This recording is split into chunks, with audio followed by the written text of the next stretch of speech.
अगली कड़ी के साथ आइए, मैं एक नई चीज़ लेकर आया हूँ पुनः। आप तमाम बच्चे यहाँ देखो और आराम से देखो और तुरंत बनाओ। होता है क्या, कभी कभी दे इंट्रोडक्टरी देयर से बनने वाले दो हिंदी सेंटेंस को जहाँ डैश डैश वहाँ से जोड़ा जाता है। जैसे आप देख लो, जोड़ा जाता है, और जिसको जैसे जहाँ चाह है कोमा वहाँ राह है। देख लीजिए, जहाँ चाह है राह है, ये देर से बनेगा। ये देर से बनने वाले दो सेंटेंस है, तो इंग्लिश इसकी कैसे बनेंगे हम उसकी चर्चा करने जा रहे हैं। जैसा देखिए, आइए, जहाँ ये सेंटेंस है, जहाँ चाह है राह है वहाँ राह है। ये दो सेंटेंसेस हैं हिंदी के हैं जो इंट्रोडक्टरी देर से बनने वाले हैं। इन दोनों को जहाँ और वहाँ से जोड़ा गया है। ऐसा कब, जहाँ संस्कृति है वहाँ सभ्यता, या जहाँ सभ्यता वहाँ संस्कृति है, जहाँ आग है वहाँ धुआं है, या जहाँ धुआं है वहाँ आग है, जहाँ पानी है वहाँ जीवन है ना, यही चीज़ है। जहाँ समाज है वहाँ इंसान है, या जहाँ इंसान है वहाँ समाज है। ये सब चीज़ बढ़ाइए, तो इस ढंग से सेंटेंस को हम जोड़ते हैं, जहाँ और वहाँ से। अब देखिए, चाह है, इसका ट्रांसफर पहले बनाइए। चाह माने इच्छा, चाहे इच्छा होती, जिसकी इंग्लिश होती विल, WILL, विल माने इच्छा। विल माने आगे की भी होता है वर्ब है, लेकिन विल माने इच्छा भी। अब चाह, आप देखिए इंट्रोडक्टरी देयर का ये वर्ब है, और उसके तुरंत पहले ये आपका सब्जेक्ट इसका है। इसका ट्रांसलेशन क्या बनेगा, there is will, there is will. ध्यान दीजिए, चाह है, चूंकि ये चाह अनकाउंटेबल नाउन है, आप सिर्फ विल दीजिए, हम बाद में चर्चा फिर करते हैं। वहाँ राह, तो वहाँ छोड़िए, राह है, जिसका ट्रांसलेशन बनेगा there is a way, WA। मैंने रास्ता होता है, काउंटेबल नाउन के रूप में इसको रख सकते हैं, इसलिए ए कर दीजिए। अब आप क्या कीजिए, दोनों सेंटेंस को बारी बारी से रख दीजिए। जैसे चाह है तो पहले आप लिखिए देयर इज अ विल, इसको पहले रखिए आप, देयर इज विल आपने कर दिया। अब कोमा लगाइए, अब फिर लिखिए राह है, तो आप लगा दीजिए देयर इज अ वे। आपने रख दिया, दोनों सेंटेंस को रख दिया। चाह है उसकी इंग्लिश रख दिया आपने, देयर इज विल, फिर राह है उसकी इंग्लिश आपने रख दी। क्या रख दी भाई, तो देयर इज अ वे, ये कर दिए। अब क्या कीजिए आप, वहाँ जहाँ और वहाँ है, तो जहाँ के लिए फर्स्ट, जो दोनों सेंटेंस जो फर्स्ट है, ये दोनों सेंटेंस में ये फर्स्ट सेंटेंस जो इसमें जहाँ लगा हो, तो आप भी इंग्लिश के जो दोनों इंग्लिश सेंटेंस जो फर्स्ट सेंटेंस है देयर इज विल, इसके पहले आप जहाँ के लिए अपनी ओर से वेयर लगाइए। वेयर मैंने कहाँ, वेयर मैंने जहाँ होता है, तो वेयर लगा दीजिए। अब बात बची वहाँ के लिए पुनः आप देखिए, तो देयर लगाते हैं। नियम बताए थे कि पानी है तो देयर इज वाटर, और वहाँ पानी है, देयर इज वाटर देयर, यानी कि वहाँ के लिए आप अलग से इंग्लिश यहाँ लगाते हैं, लेकिन अब इंग्लिश हमने लगाइए। चूँकि काफ़ी एनफ इज एनफ, काफ़ी देर आ जाता है, यहाँ देयर, फिर यहाँ देयर, फिर वहाँ के लिए आप यहाँ देयर लाते हैं, तो ये एकदम अक्वर्डनेस आ जाती है।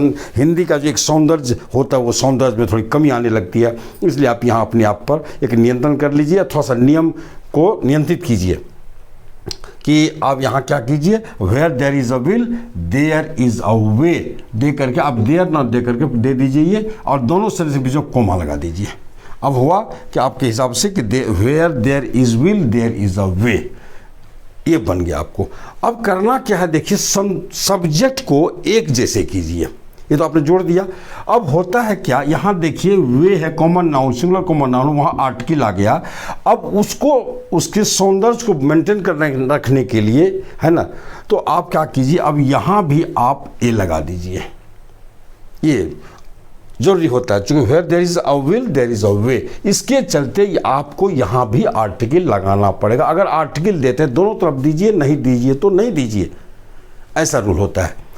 तो अब बन गया ट्रांसलेशन आपका कि जहाँ चाह है वहाँ राह है, where there is a will there is a way, ये सेंटेंस बन गया। अब आप आगे बनाइए, फिर अगला सेंटेंस मैं दे रहा हूँ आप बच्चों के लिए, अब धनाधन बनाइए, अब कोई दिक्कत है नहीं। और ये सेंटेंस का मैं सीरियली, मेरी किताब से सीरियली लोगों ने उठा लिया ट्रांसलेशन को, और सीरियली उठा करके बना दिया है, रख दिया। तो इसलिए आप लोग इस पर नहीं जाएंगे, आपको कुछ करना नहीं, बस बनाते जाइए। नकल करने वाले लोग ऐसे ही नकल करते हैं। अब अगला सेंटेंस आप लिखिए, देखिए, जहाँ धुआं है,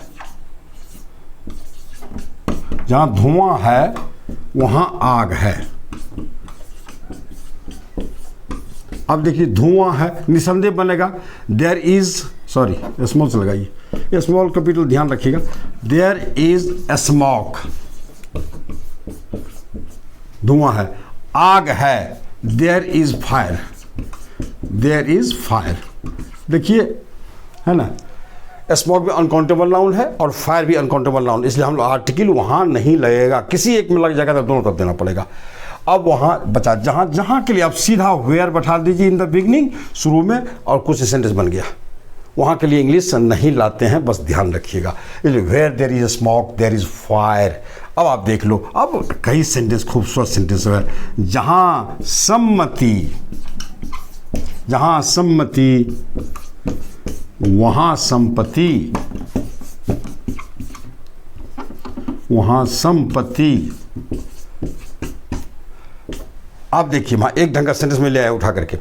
होता है क्या, इस ढंग के सेंटेंस में आपका जो है ये भर, वो आपको हिंदी में गौण भी रह सकता है, यानी कि उसको नहीं भी रह सकता है, लेकिन फिर भी इंग्लिश बनाते समय आप उसके लिए, सब्जेक्ट के लिए एकदम अलग से इज लाएंगे ही, है ना, ध्यान रखिए। इसलिए आप देखिए कि जहाँ सम्मति वहाँ संपत्ति, आप यहाँ जहाँ धुआं वहाँ आग है, रहेगा तो भी ना रहेगा तो भी आपको इंग्लिश देनी ही पड़ेगी, चूँकि बिना वर्ब का तो सेंटेंस बनता ही नहीं है। हिंदी में चलेगा लेकिन अंग्रेजी में नहीं चलेगा, इसलिए आप बना लीजिए। आप बैठा देते हैं आप सीधा, आप जहाँ के लिए सीधा आप बैठा दीजिए। अब तो मेरे ख्याल से आप जान गए, सम्मति है, बस दे लीजिए देयर इज, सॉरी ही आ गया, यूनानिमिटी, यूनानिमिटी माने सम्मति, एक मत। वेयर देयर इज यूनानिमिटी वहाँ संपत्ति है, there is property, PROPERTY, where there is unanimity there is property. मिला के बोलते हैं हम लोग, बड़ा अच्छा लगता है। आइए कुछ और सेंटेंस को उठा लेते हैं, अब दनादन हम लोग उठा लेते हैं कुछ सेंटेंस को। अब 2-4 सेंटेंस बना करके मैं वीडियो अंत कर देता हूँ। आप लोग मेरी किताब है, मेरे बाइलिंगुअल ट्रांसलेशन गुरु, अगर किसी के पास है तो भाई उससे बनाओ, आराम से बनाते जाइए, या अपने मन में उठाइए सेंटेंस, खुद चिंतन करो, सोचो और बना लो। मैं 10 बोल भी जाता हूँ मुँह से, आप लोग आराम से उसको बनाते चले जाइए। लिखिए आप,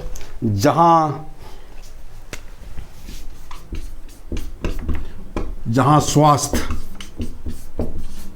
जहाँ स्वास्थ्य है, जहाँ स्वास्थ्य वहाँ संपत्ति।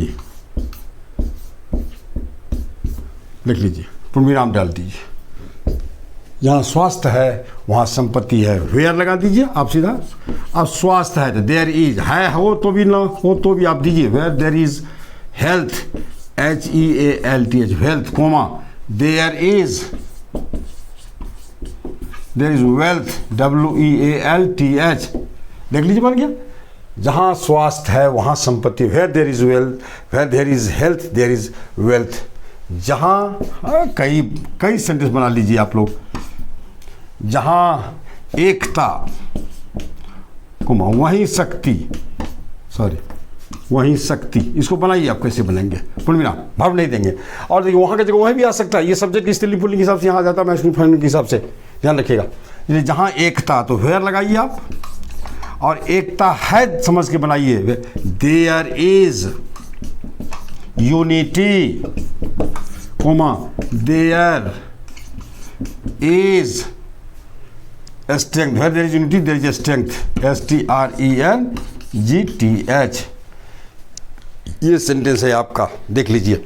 ढेर सारा सेंटेंस है, अच्छे अच्छे सेंटेंस बनते हैं, बहुत अच्छा सेंटेंस बनता है, तो इसलिए ये सेंटेंस आपका है और ये बना आपका। अब मैं कितना लिखूं, अब लिखिए, ढेर सारा है। जहाँ शिक्षा है वहीं संस्कृति है, लिखिए। जहाँ शिक्षा है वहीं संस्कृति है। मैं 2, 4, 5, 10 सेंटेंस बोल जाता हूँ, आप लोग मोबाइल को पॉज करके लिख लोगे, और मैं 10 सेंटेंस बोल जाता हूँ, आप सारे बच्चे आराम से लिख लोगे। अभी कुछ और मुझे बताना, जैसे लिख लोगे आप, जहाँ संघर्ष है वहाँ विकास है, where there is struggle there is development. जहाँ एकता है वहीं शांति है, where there is unity there is peace. आप सारे बच्चे लिख लोगे। जहाँ शिक्षा है वहीं सभ्यता है, where there is education there is civilisation. जहाँ पैसा है वहीं तनाव है। Where there is money there is tension, जहाँ जल है वहाँ जीवन है। Where there is water there is life, जहाँ सम्मति है वहाँ संपत्ति है। मैं बना चुका हूँ इसको। Where there is unanimity there is property, जहाँ त्याग है वहीं उपलब्धि है। Where there is sacrifice there is achievement, जहाँ धुआं है वहाँ आग है। बना चुका हूँ मैं। जहाँ मेहनत है वहीं सफलता है। Where there is labour there is success, जहाँ स्वास्थ्य है वहाँ धन है। Where there is health there is there is wealth. अब इस ढंग के ढेर सारे सेंटेंस हैं जो मैं बोल चुका हूँ। अब आप मोबाइल पॉज कर लिख लो और आराम से बनाओ, कोई दिक्कत है नहीं, मैं हिंदी ही बोल चुका हूँ। अब आइए कुछ मैं एक बात करके मैं इंड कर दूंगा इंट्रोड्यूस देयर को, और इसमें एक थोड़ी चर्चा मैं कर देना चाहता हूँ, क्योंकि अब मैं इस चैप्टर को इंड कर रहा हूँ। आज ये अंतिम कड़ी थी इसके बारे में, और आप लोग सारे लोग बनाओ, कोई दिक्कत है नहीं। और आप लोग जितने बनाओगे इसमें उतने, जितना अभ्यास करो उतने मजबूत बनोगे, यही चीज़ है ना। जितने आप अभ्यास करो उतने मजबूत बनोगे। आइए हम अगली चीज़ आपको देने जा रहा हूँ और आप लोग इसको देख लो। होता है क्या, इंट्रोडक्टरी देयर से जो सब्जेक्ट होता है कभी कभी आप जो बनाते हो, मेरे ख्याल से उसमें कुछ प्लेस इंडिकेटिंग वर्ड आ जाता है, प्रीपोजिशन आ जाता है। जैसे देख लीजिए, टेबल पर किताब है, जैसे मैं अगर लिखूँ टेबल पर एक किताब है, आप निसंदेह देर से बनेंगे, चूंकि इंट्रोड्यूस देयर अब बहुत बोलने की जरूरत नहीं है। There is a book on the table. अब ये सब्जेक्ट जो है आपका, इस सब्जेक्ट से पहले देखिए एक जगह प्लेस इंडिकेटिंग वर्ड आ जाता है, ध्यान रखिएगा। इंट्रोड्यूस देयर की एक खासियत है, देयर से बनता है तो देयर से, है ना, प्लेसिंग दर्शाता था, इसकी सेक्रेसी यही होती है। अब आप मैं बोल रहा हूँ ये सब्जेक्ट जो है, सब्जेक्ट से पहले ढेर सारे indicating word, place indicating word आपको रह सकता है। और वो क्या क्या रह सकता है, हम उसका थोड़ा सा 10 ठो है 5 ठो चार्ट में दे देता हूँ आपको। मैं चाहता हूँ कि ये आपके लिए बहुत कारगर होगा। जैसे देखिए पर है, पर जैसे ऑन है, ऑन मतलब पर, जैसे ऑन है, फिर एट भी दे सकते हैं आपको। अब अपॉन भी आ जाता है, जो भी आप अपना दे दीजिए, पर होता है। जैसे में है, इन मतलब में, के बीच में, देखिए इन the middle, in the middle of, in the middle of, के बीच में या के मध्य में, ये दोनों भी हो सकता है। आप इस दोनों के लिए लिखिए, के पीछे।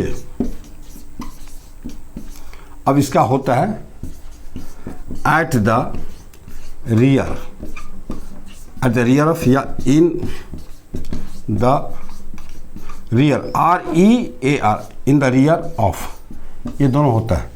के पीछे, at the rear of, in the rear of, या बिहाइंड भी करते हैं इसके बदले, BEHIND, बिहाइंड मन भी होता है के पीछे। 3 वर्ड ध्यान रखिएगा, ये अलग है। के पीछे की 3 English, eight the rear of, in the rear of, behind, एक वर्ड है बिहाइंड। चलिए के आगे,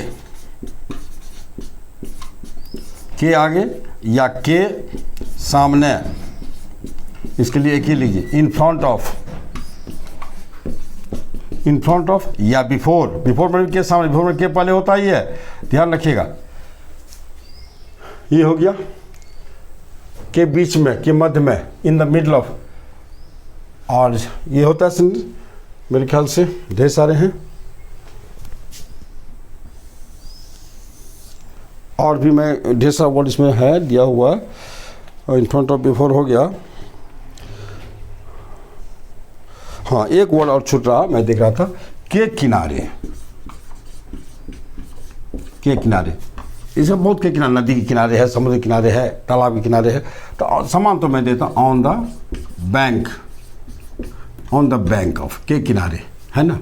कर दीजिए आप आराम से, इसको लिखो और इस तरह से लिखते रहिए आप लोग। ये सब सारे वर्ड्स आते हैं, जैसे नदी किनारे एक वृक्ष है, नदी के, there is a tree on the bank of the river, तालाब के किनारे एक झोपड़ी है, देयर इज अ हट on the bank of the pond, तालाब के किनारे। ये जो शहर के बीच में एक मंदिर है, जैसे मैं बनाता हूँ, शहर के बीच में एक मंदिर है, there is a temple in the middle of the town या सिटी, जैसा शहर हो वैसा करें आप। जैसे कि तुम्हारे घर के पीछे एक तालाब है, there is a pond at the rear of your house, there is a pond in the rear of your house, there is a pond behind your house, आप कर दीजिए, या बिहाइंड योर होम, अपना लीजिए, घर के लिए होम ले आते हैं हम लोग, या जगह स्कूल के पीछे एक मंदिर है, ये मंदिर था, जो भी टेंस भाई भर्ब मैं इंट्रोडक्टरी देयर में भर्ब दे चुका हूँ, आप वहाँ बनाएंगे सावधानी से। तुम जैसे स्कूल के पीछे एक तालाब है, there is a pond in the rear of the school, at the rear of the school, behind the school, आप कर दो। तुम्हारे घर के सामने, मेरे घर के सामने एक मंदिर है, there is a temple in front of my home, there is a temple before my home, ये कर दीजिए। मेरे सामने एक कुत्ता है, there is a dog before me, मेरे सामने है ना, मेरे सामने एक लड़का था, there was a boy before me. नदी के किनारे एक शहर है, एक छोटा शहर है, there is a small town on the bank of river, the river, बनाइए आप। इसलिए ये सब सारे वर्ड सब आते रहते हैं। और तुम्हारे दिल में भगवान है, there is God in your heart, भगवान आपके दिल में भगवान है, आप ऐसे बनाइए तो बस आराम से बनता रहेगा। अब इंट्रोडक्टरी देयर को मैं समाप्त कर दिया, और इसमें ढेर सारे वर्कआउट, तो बाइलिंगुअल ट्रांसलेशन गुरु तो ये आपको धूम मचा दिया, काफ़ी लोग फ़ोन करते हैं इसके लिए, और किताबें भेजता चला जा रहा हूँ बाय पोस्ट या जैसे भी होता हो ये किताबें। और इसमें इतना ट्रांसलेशन, इतना वर्कआउट है कि आप शायद कल्पना नहीं कर पाएंगे, आप थक जाएंगे इसको बनाते बनाते। ये देख लीजिए, छोटे छोटे सेंटेंस से लेके बड़े बड़े सेंटेंस को। और मैं एक चीज़ बता चुका हूँ इसमें कि इंग्लिश से हिंदी और इंग्लिश से हिंदी दोनों में बता चुका हूँ, आप आराम से बनाते हैं जहाँ भी हो। फिर मौका मिलेगा तो हम आगे आकर के आपको बनाएंगे। और इसमें लगभग मैं 93 सेंटेंस में दिया हूँ, इसमें आंसर के साथ आता, वर्ड के साथ आता। मेरे बाइलिंगुअल ट्रांसलेशन गुरु एक ऐसा किताब है, ये वास्तव में गुरु है, जिस किताब को अगर आप उल्टाएंगे तो किसी टीचर की जरूरत नहीं पड़ेगी, आपको किसी डिक्शनरी की जरूरत नहीं पड़ेगी, किसी ग्रामर की जरूरत नहीं पड़ेगी, क्योंकि इसमें जो भी चीज़ कहना सब चीज़ मैं कह दिया हूँ। आपके मन में अगर कोई बात उठ रही है कि ओह ये कैसे हो गया, तो आप देख लो नीचे लिखा हुआ है उसका आंसर। ये चीज़ है, आश्चर्य आपको लगेगा। लोग बहुत काफ़ी आश्चर्य व्यक्त करते हैं कि सर ये लगता है किताब तो हिलने नहीं देता, जहाँ बेड पर बैठते हैं ना सर, बेड पर ही बैठ के सारा काम हो जाता है, ना डिक्शनरी के लिए हाथ बढ़ाना पड़ता है, ना टीचर को खोजना पड़ता है, ना किसी भी। बस ये वो किताब है बाइलिंगुअल ट्रांसलेशन गुरु, इसलिए आप लोग इस किताब को देखें। अब खरीदना ना खरीदें, ये मैं खरीदने के लिए किसी नहीं कहता हूँ, बस मेरी किताब है जो वरदान है छात्रों, this is the bone for the students, छात्रों के लिए वरदान है। चलिए अब मैं इसको समाप्त करता हूँ, इसमें ढेर सारे ट्रांसलेशन, मैं कितना दे दूँ, तो अब मैं इंट्रोडक्टरी देर को समाप्त कर रहा हूँ। आप तमाम बच्चों से ये गुजारिश है भाई कि जैसा जितने भी लोग हो, अगर नए बच्चे हो सब्सक्राइब कर दो, और आप शेयर करो, कमेंट करो, ये सब सारी चीज़ करते रहिए। और मैं पुनः फिर अगले चैप्टर में लेकर आ रहा हूँ एक नई चीज़ के साथ। तब तक आप तमाम बच्चों को बहुत बहुत धन्यवाद। थैंक्स।